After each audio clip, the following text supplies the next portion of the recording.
A police sergeant tased an 8-year-old girl outside Buckingham Palace right in front of her father, who happened to be a royal guard on duty. The sergeant thought he was teaching a lesson about protocol. What he got instead was a lesson about what happens when you hurt a soldier's child while he's forced to watch. But here's the thing.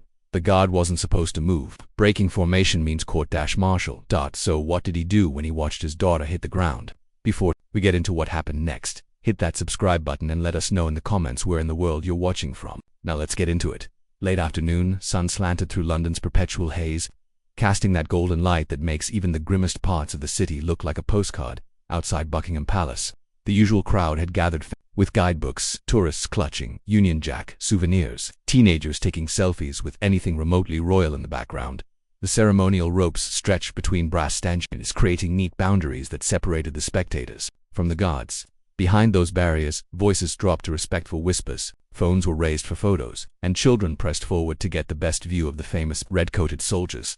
The atmosphere carried that particular mix of reverence and excitement that comes with witnessing living history. Street performers had set up just far enough away to avoid interference, their music mixing with the sound of London traffic and the multilingual chatter of visitors from around the world. Standing motionless at the southeast gate was Lance Corporal Aden Fletcher, 34 years old, Coldstream Guards, with 18 years of service etched into every line around his eyes and every controlled breath in his chest. His scarlet tunic was pressed to knife perfection, each brass button catching the afternoon light like tiny suns. His bearskin hat sat at regulation angle, casting a shadow that left his face an unreadable mask to the tourists below. The SA-80 rifle rested against his shoulder with the kind of absolute stillness most people assumed was just training. They were wrong. It was something deeper than training. It was discipline, forged in places where moving at the wrong moment meant people died.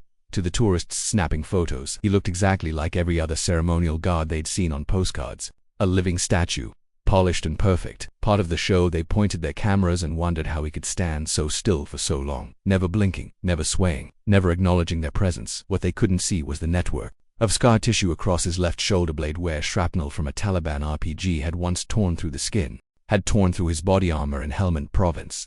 They couldn't see the Queen's commendation for brave conduct tucked away in his service record, earned when he dragged a wounded lance corporal out of a burning Jackal vehicle while AK-47 rounds cracked over their heads like lethal hail. Most of all, they couldn't see the worn photograph in his breast pocket. Sarah Fletcher in her army medic uniform, laughing at something off camera, her dark hair escaping from beneath her helmet. The picture had been taken just 3 weeks before the IED that ended her life during what was supposed to be their final tour together. After the funeral, Fletcher had requested ceremonial duty not because it was easier, it wasn't, but because standing perfectly still for hours at a time was the only thing that quieted the voices in his head that kept asking why he'd made it home when she hadn't. Now it was just him and Lily, 8 years old, with her mother's dark hair that refused to stay in pigtails, and her father's stubborn determination written in every line of her small face. She stood at the edge of the crowd beside her Aunt Emma, bouncing slightly on her toes in the way children do when they're trying to contain excitement that threatens to spill over. This wasn't Lily's first time watching her father on duty. She'd been coming to these ceremonies since she was old enough to walk, and she knew the rules by heart. Stay behind the rope. Don't call out. Don't wave. When Daddy's working, he belongs to the crown first and her second. Those were the rules they lived by in their small flat behind the barracks. Rules that made sense when you understood some jobs were bigger than just one person. But knowing the rules, and watching your father stand motionless while people pointed cameras at him like he was a museum exhibit, were two different things. Lily had seen tourists make jokes about the guards, had heard them wonder if they were even real people under all that red wool and brass. She always wanted to shout that her daddy was the bravest man in the world, that he'd saved people and done things that would make their grown-up problems seem silly. Instead, she just watched with pride that made her chest tight, counting the minutes until his shift ended and he could be just her father again. She had no way of knowing that in about 3 minutes those rules were going to be tested in ways that would change everything. Because 30 feet away, cutting through the crowd with the kind of purpose that made smart people step aside, was Sergeant Darren Lomax of the Metropolitan Police. And Sergeant Lomax was having the worst day of a career filled with bad days. Lomax was 46, built like a brick wall that had learned to walk upright and carry a badge. 23 years on the force had given him shoulders broad enough to intimidate most troublemakers and a permanent scowl that suggested he'd forgotten how to smile somewhere around his 5th year wearing the uniform. His partner, Constable Mills, trailed a step behind, occasionally glancing at the tourists with the weary expression of someone who'd learned to recognize when his sergeant was spoiling for a fight. And today, Lomax was definitely spoiling for one. It had started that morning with a disciplinary meeting about his excessive force complaint from the previous week. Some teenager had claimed Lomax had been too rough during a stop and search. Then his ex-wife had called, demanding higher maintenance payments for their sooner kid who barely spoke to him anymore. Finally, his inspector had assigned him to tourist patrol around the palace. Basically glorified crowd control, a job any fresh-faced constable could handle. 23 years of dealing with London's worst, and they had him babysitting sightseers, taking pictures of toy soldiers. The uniform that had once made him feel important now just felt heavy. The authority that used to command respect seemed to get questioned more every year. And everywhere he looked, he saw the same thing: people who didn't understand that the world was a dangerous place, that order only existed because men like him were willing to enforce it. "Look at this circus," he muttered, watching the crowd of families with their cameras and guidebooks. Children ran between their parents' legs without a care in the world. Half these kids probably haven't been told no in their entire lives. Mills shifted uncomfortably, recognizing the tone that usually preceded paperwork and uncomfortable conversations with superior officers. "It's just tourism, Darren. No harm in it." "No harm." Lomax's voice carried that edge that made smart people start paying attention to exit routes. "These brats run wild because nobody's willing to teach them boundaries anymore. All please, and would you mind, and let's not upset little Johnny." He stopped walking, his eyes scanning the crowd with the predatory focus of a man looking for an excuse to prove his point. Parents chatted while their children pressed against the ceremonial ropes. Teenagers took selfies. An elderly couple consulted a tourist map with the ... "What they need," he said, loud enough for nearby tourists to hear, "is someone willing to show them what happens when you don't follow rules." His hand drifted to his belt, fingers brushing the various tools of enforcement hanging there: handcuffs, baton, radio, and the yellow plastic casing of his X-26 taser. 50,000 volts of attitude adjustment that had never failed to get someone's attention. That's when a sudden gust of autumn wind swept across the courtyard, strong enough to rattle the ceremonial ropes and send a few tourist brochures dancing through the air. The crowd murmured and adjusted their positions, parents pulling children closer, while cameras swung upward to capture the guards' continued stillness despite the weather. In that moment of distraction, as everyone's attention shifted to protect their belongings from the wind, Lily Fletcher made the mistake that would change everything. The rope had lifted just enough in the gust for her to duck underneath, without really thinking about it. Not to run toward her father, she knew better than that, but just to step into the small space between the barriers, where the wind wouldn't whip her hair across her eyes and she could see him better. 1 foot over the line, maybe 2 at most. She wasn't trying to cause trouble, wasn't being defiant or rebellious. She was just an 8-year-old girl who wanted to watch her daddy do his job without having to crane her neck around the adults in front of her. It was the kind of innocent mistake that any reasonable adult would handle with a gentle "back behind the rope, sweetheart," and maybe a smile that acknowledged, "Kids will be kids." But Sergeant Darren Lomax had stopped being reasonable somewhere around his 3rd complaint about excessive force, and he definitely wasn't in a smiling mood. "Oi!" His voice cracked across the courtyard like a whip, loud enough to make nearby tourists jump and turn their heads. "You get back where you belong." Lily froze like a deer in headlights, her eyes going wide with the particular terror that children feel when they realize they've done something wrong and a very angry adult is bearing down on them. Her small hands came up instinctively, a protective gesture that made her look even younger than her 8 years. Aunt Emma was already moving, stepping forward with her hands raised in the universal gesture of peaceful intent. "She's sorry, officer. She just wanted to see her." "I don't care what she wanted." Lomax was already in motion, his heavy boots striking the cobblestones with purpose, each step echoing off the palace walls like a countdown to something terrible. She crossed a security perimeter. "That's a breach of protocol." The crowd were starting to notice now. Conversations died as people turned to watch the confrontation unfolding. A few tourists started recording, not sure what they were capturing but sensing it was important. Children pressed closer to their parents, picking up on the tension that was suddenly thick enough to cut. Mills caught up, grabbing his partner's sleeve with enough force to spin him halfway around. "Darren, she's 8 years old, and old enough to learn what rules mean," Lomax snapped, shaking him off with the irritated motion of a man who'd heard quite enough about proportional response in community policing for one lifetime. That's when he reached for his taser. The yellow plastic casing caught the afternoon light as he pulled it from his belt, his thumb already moving toward the safety switch with the practiced ease of someone who'd done this before. The crowd's murmur shifted, became ... something sharper, more concerned. People were starting to realize this wasn't just a stern talking to about following rules. "Sir, please." Emma tried again, but her voice was lost in the sudden spike of tension that swept through the courtyard, like electricity before a lightning strike. 30 feet away, Lance Corporal Aidan Fletcher's world narrowed to a single point of focus. He couldn't move. Protocol forbade it. Standing orders were crystal clear. Remain at post regardless of distraction, regardless of provocation, regardless of anything short of a direct threat to the crown itself. Breaking formation while on ceremonial duty was a court-martial offense that could end his career and strip him of the pension that kept him and Lily housed and fed. But that was his daughter in the crosshairs of a taser, his little girl who still needed him to check under her bed for monsters before she could sleep, who made him terrible drawings he hung on their refrigerator like they belonged in the National Gallery, who called him the bravest man in the world and meant it with every fiber of her 8-year-old heart. Fletcher's breathing slowed, his vision sharpened, and somewhere deep in his chest, something that had been carefully controlled for months began to strain against its bonds. Cross the line. Face the consequences, Lomax growled, raising the weapon with the deliberate motion of a man making a point. The red laser dot appeared on Lily's chest, a tiny pinprick of light that might as well have been a nuclear warhead for the way it made Fletcher's world explode into tunnel vision. "Sir, she's just a child," someone in the crowd shouted. "That's exactly the problem," Lomax called back, his finger moving to the trigger. The taser discharged with a sharp pop that cut through the afternoon air like breaking glass, followed immediately by the distinctive crackling sound of 50,000 volts, bridging the gap between weapon and target. Lily's scream lasted exactly 2 seconds, a high piercing sound of pure terror and pain that seemed to hang in the air long after her voice gave out.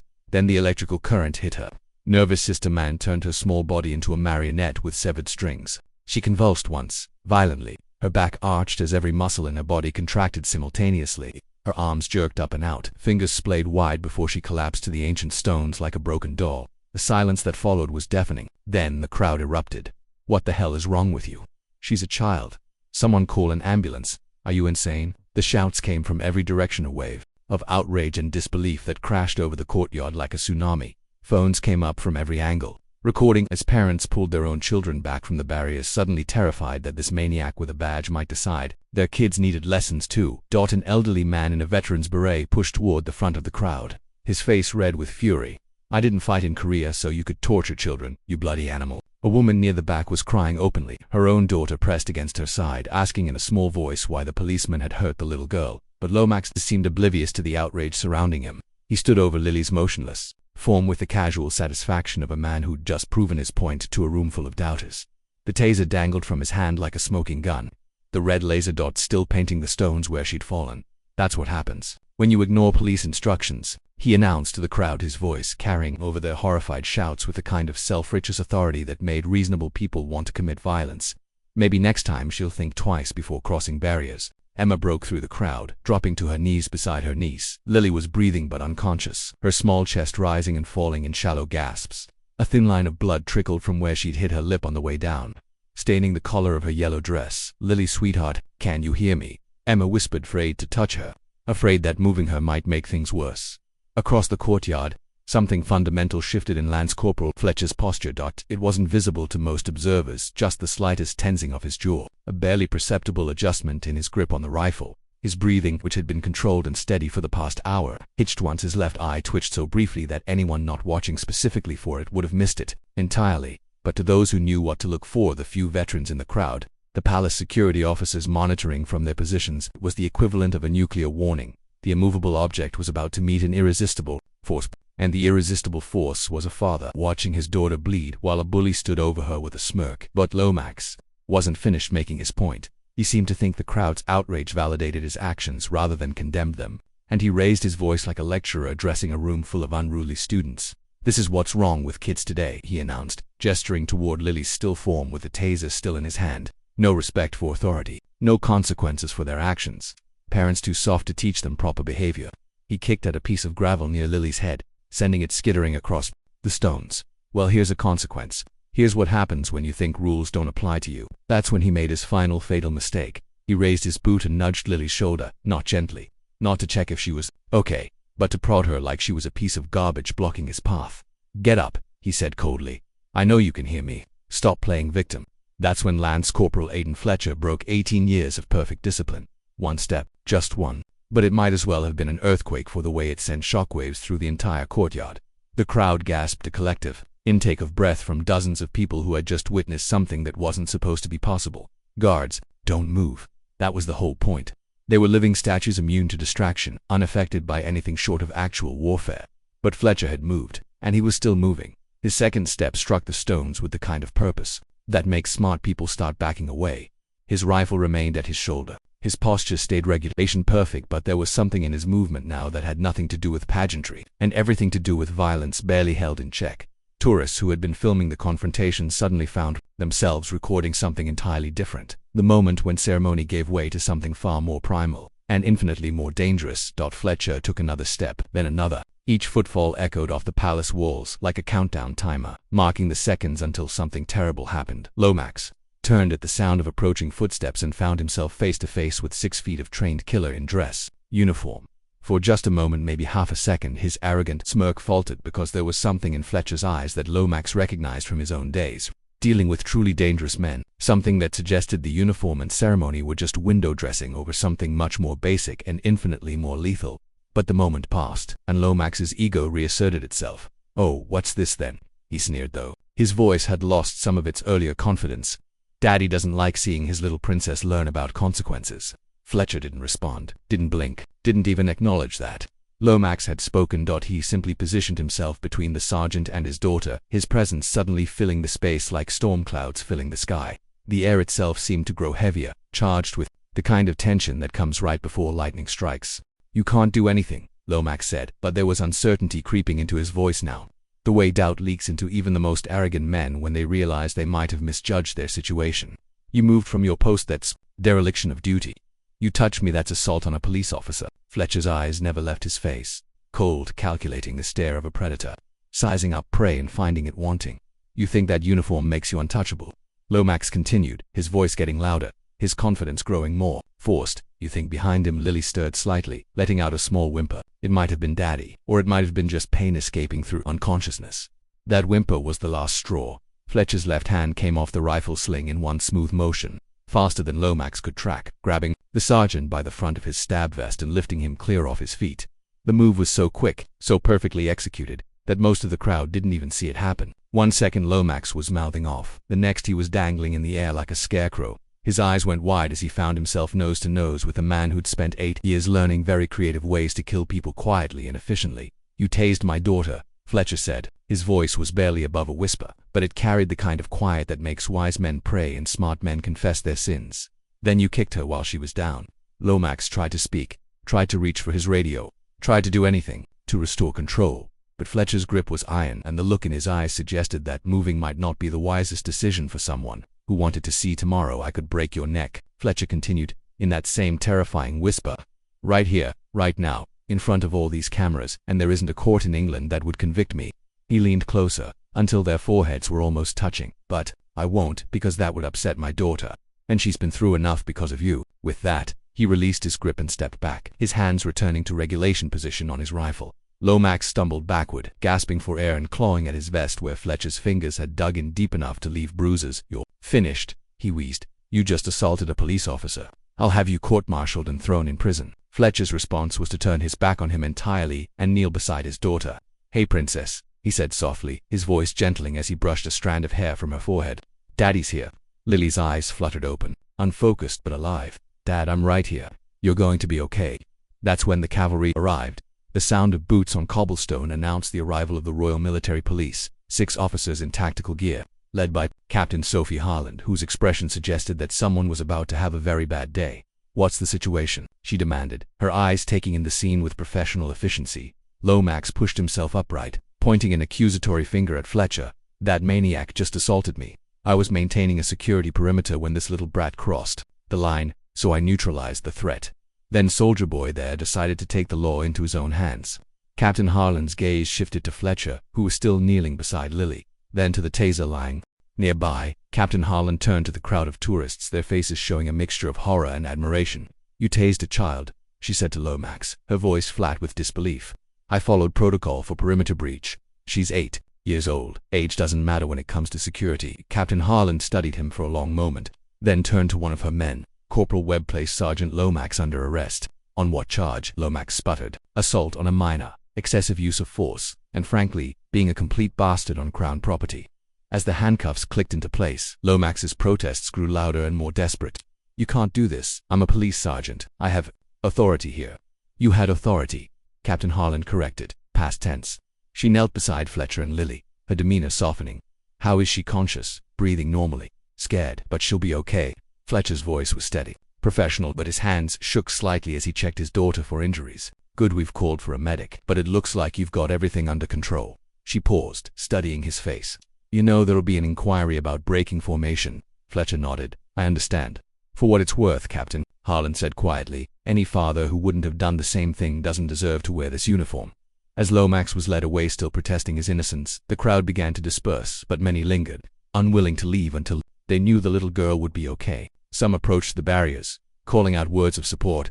Others simply stood in respectful silence, understanding they'd witnessed something that transcended ceremony and protocol.